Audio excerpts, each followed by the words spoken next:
ምን ናፈቀሽ ብትሉኝ የሀበሻ ስልጥን ያለ ባል ማየት። በስመ አብ ወልድ ወመንፈስ ቅዱስ።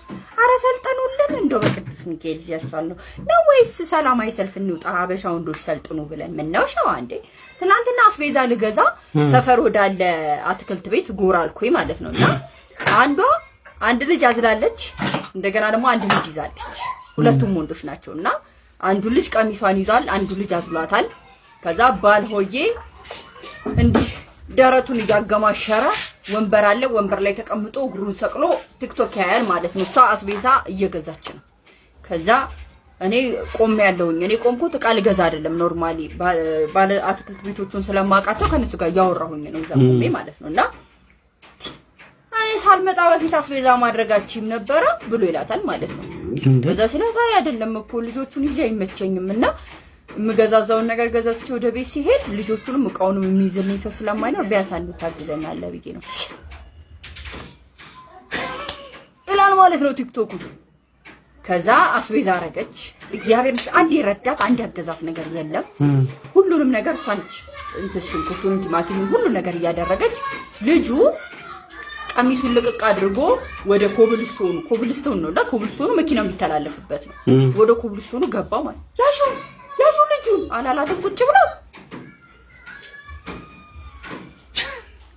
ወይ አሰቡት። ሰውዬ ቤት ውስጥ ምን አይነት ጋጠ ወጥ ሰው ሊሆን እንደሚችል አሰብኩት ቤት ውስጥ ሰውዬ። ከዛ ልጁን እሷ እዚህ ጋር ፓክ የምታደርገው እንደገና ልጁን ይዛ ደግሞ ተመለሰች። ከዛስ አስቤዛ ያደረገችውን ነገር ይው ማለት ነው በእጇ እንደዚህ በማዳበሪያ ውስጥ ከታ በእጇ እንደዚህ ባንድ እጇ ይዛ ልጁን ባንድ እጇ የጉተተች ማለት ነው። የንዴት ሄደች ነው የምላችሁ። እሱ ከኋላ ይከተላታል።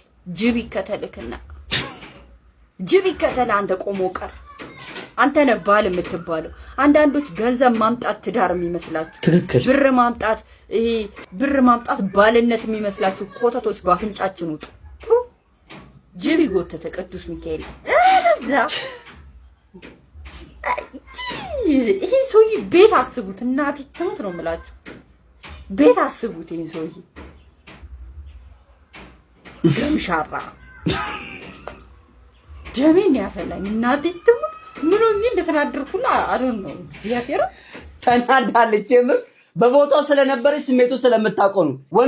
ወንድ ልጅ በእርግጥ ዋነኛው ኃላፊነቱ ለቤቱ ሰርቶ ላሙን ጠብ አድርጎ ገንዘብ ማምጣት ነው። ይህ ማለት ግን ሁሉን ራስ ምታት ሴት ልጅ መያዝ አለባት ማለት አይደለም። በምትችለው አቅም ቤቱን ማጽዳት ካለብህ ገብተህ ታግዛታለህ። ልጅ ካለባት ብልጥ ወንዶች እኮ አሉ ግስ አይደል እንዴ ሚስቶቻቸውን አርሰው ምናምን ከዛ